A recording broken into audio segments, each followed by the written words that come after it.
baby. On and on and on we go.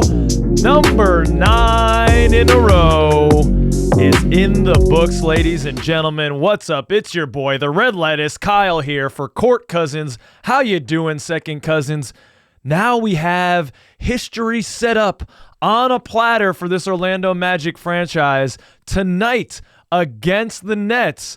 Can this squad do it? 10 in a row to set the franchise record. Your boy will be in attendance in Brooklyn with my beautiful wife. Look for us. We're going to be on the baseline. If you're watching on TV, I think it's going to be the left baseline, about 6 rows back, I think. So, look for us. See if you can see your boy out there. I'm going to be going crazy cheering on our gentleman. But, man, another beating of the Wizards, 130 to 125. And, woo-hoo-hoo!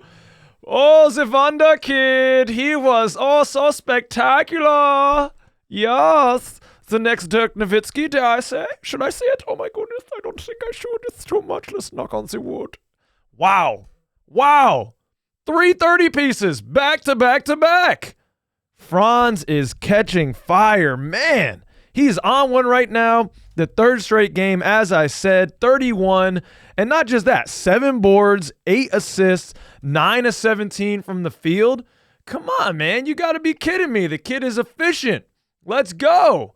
And it was a Batman and Batman performance. Paolo also had a bounce-back performance from his 6-point outing last time. I didn't actually watch the last game. I just watched the recap, and then I looked at the box score. I was like, what the hell? What happened? What happened? But not tonight. 28, 13 boards, 7 assists. The ball was fizzing out there. As a team, we had 35 assists. Coach Mosley is going to love to see that. The ball was moving around, and our 2 cornerstone guys coming through, Batman and Batman. No Robin here, baby. These guys put on a show, and complete players, though. Not just scoring, not just volume scorers. Paolo, 13 boards, man? A 28 and 13 double-double? Let's go. And Paolo's most often overlooked skill is his passing, and he's elite at that. He is tremendous as he continues to grow, and man, he is on one from beyond the arc. What do you do from beyond the arc? He was 3 for 4? What?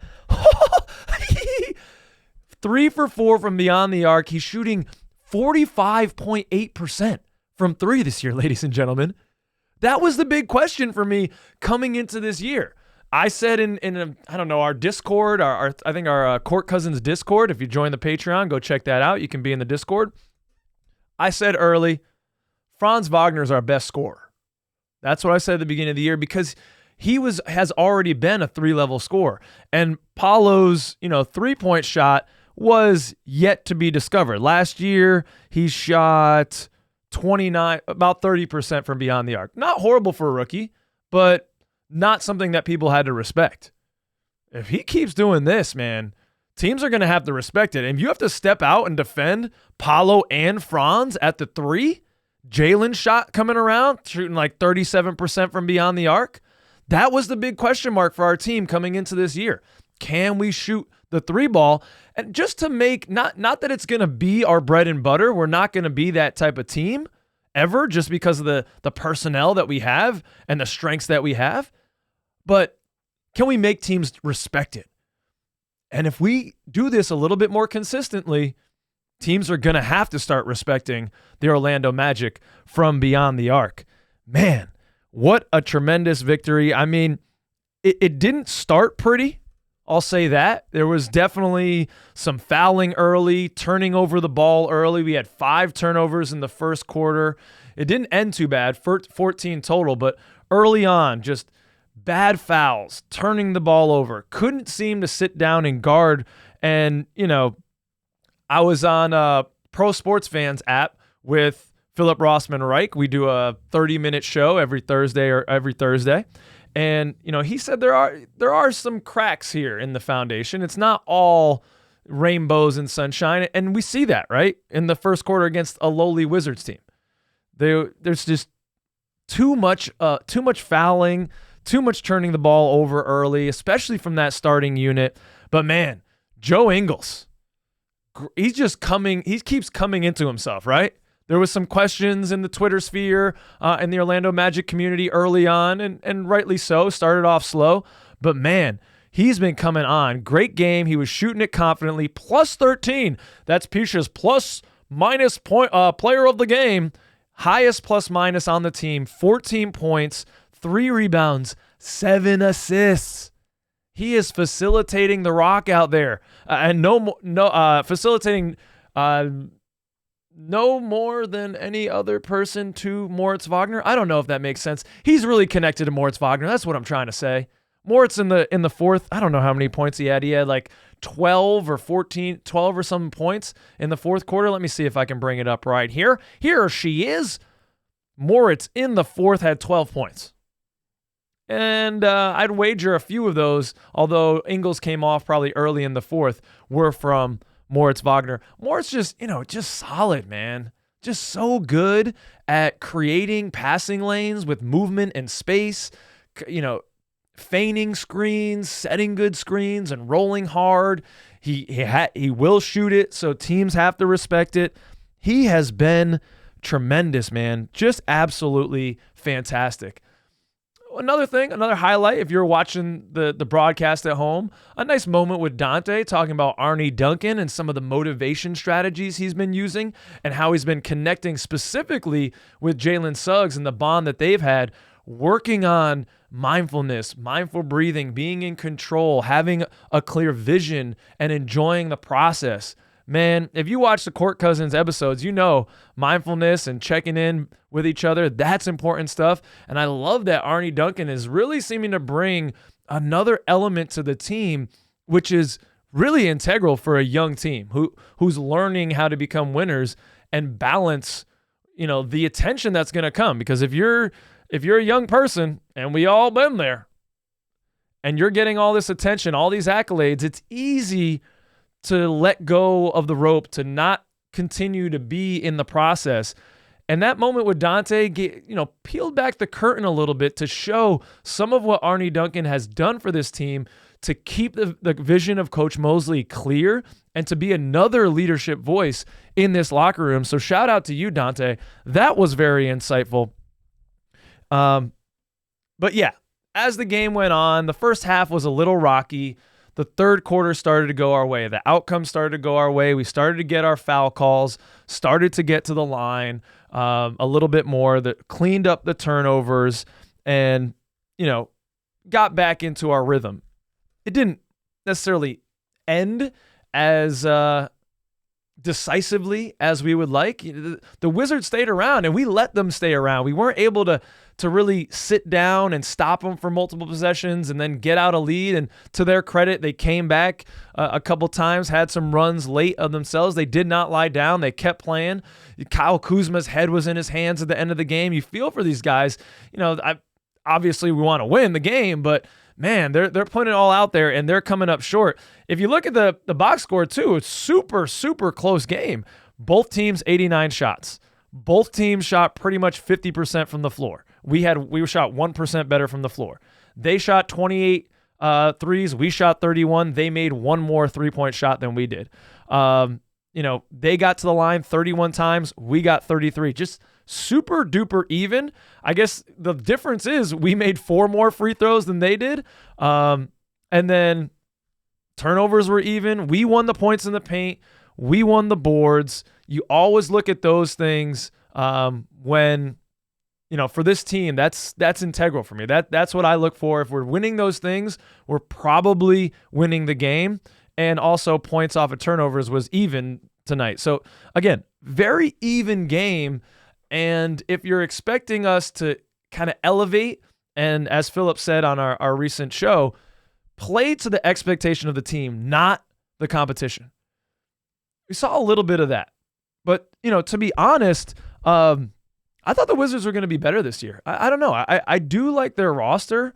And I don't know what's going on there. Kyle Kuzma's good. Yeah, I guess Denny Avia's not so hot, but I like Tyus Jones a lot, man. The guy does not turn the ball over. Just super reliable point guard. 13 points from him. Jordan Poole, man, whew. Glad we did not get into that pool, man. Someone peed in that pool, I'm pretty sure. Someone has peed in that pool, and I'm guilty. I was, floating ideas in the offseason. Is this a guy that you want to target? He's a maligned resource or asset over there in Golden State. He got punched in the face by his teammate, but I guess there was reason for that, because something's not right with his gene pool. Something's not right with his head. And I'm glad that we did not get into that, because it's been more like Jordan Toole from all the reports. He's kind of not really a very nice teammate, a little taciturn, mouthing off at other teammates, not getting into huddles. You see all this stuff going around. It's like, ooh, I am glad we did not make a move, and it just need another round of applause here for our front office. Way to go. Way to go. Jeff Weltman, Anthony Parker, nice job. You see what they're talking about, bringing in high character guys, and I don't know necessarily their process of evaluating that, but they've done a tremendous job. I mean, these guys are all rowing in the same direction, and it's fantastic to see. A little bit of bad news here, right? J.I. injured again, out the last 2 games with the ankle, comes in, tweaks the ankle. Damn. He's been, one of the best defenders in the league in his minutes. If you look at his effectiveness per minutes, and you want to have that player on the floor. So there's no rush. But at this point, it's like injury after injury after injury. Can this guy stay healthy? And I have, been somewhat of a critic of the depth at the 5 position. Moritz shut me up. Hell yeah, Moritz, you're freaking rocking it. Respect, homie. But that I was also okay with it because J.I. was playing some spot minutes at the end of games at the 5. Goga's been playing so well. But now if, J.I. again is injured or, knock on wood, he comes back soon-ish.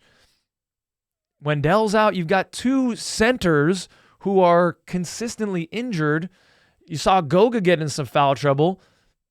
It could be an issue maybe at some point, but hopefully not. Hopefully everything is cool. Yeah. And again, Moritz has been crushing, had an amazing fourth quarter, really helped to put it away. Franz Wagner also in the fourth was on fire, 13 points. The brothers Wagner were just 25 points from them. We got a total of 38. So they scored the majority of our points. Coach Mosley rewarded Franz, kept him out there. Tremendous game from him. And I guess the last thing I want to say on this recap is we had the official kind of announcement there that indeed, Terrence Ross is hanging up the shoes and enjoying his retirement. And we just got to say, thank you, Torch. Thank you, Torch, sir. Salute to you. Was a great player for us in a time in the doldrums. Microwave scorer, great guy too, always interacting with the fans. Would go on the 6-man show, all that stuff, engaged with the community when he was playing Twitch and all that. So we're going to miss him. Hopefully he's around and involved, and maybe we get him into the media a little bit, doing some post game. Who knows? He's going to be a father. He's going to spend time with his family. Congratulations to you, sir. Very happy for you and your path forward. So thank you, Torch. Again, your boy going to be in the building tonight. Which jersey should I wear? Of our players, I got Wendell, I got Markel, I got Jalen Suggs, and I got Franz. I don't have a Paolo yet, but I think it's between, Jalen or Franz. So what should I do? What should I do? Should I wear the Franz and see if he gets 4 30 burgers in a row? Let me know and be looking out for your boy. And tonight, let's get some history, baby. I would love to be in the building for some Orlando Magic history. Come on now, 10 in a row. What do we say? What do we say? Come on. Peace out, everybody. Love ya. Thanks for coming, Second Cousins. That's what Jason says. I'm going to say it now, too, because he's not here.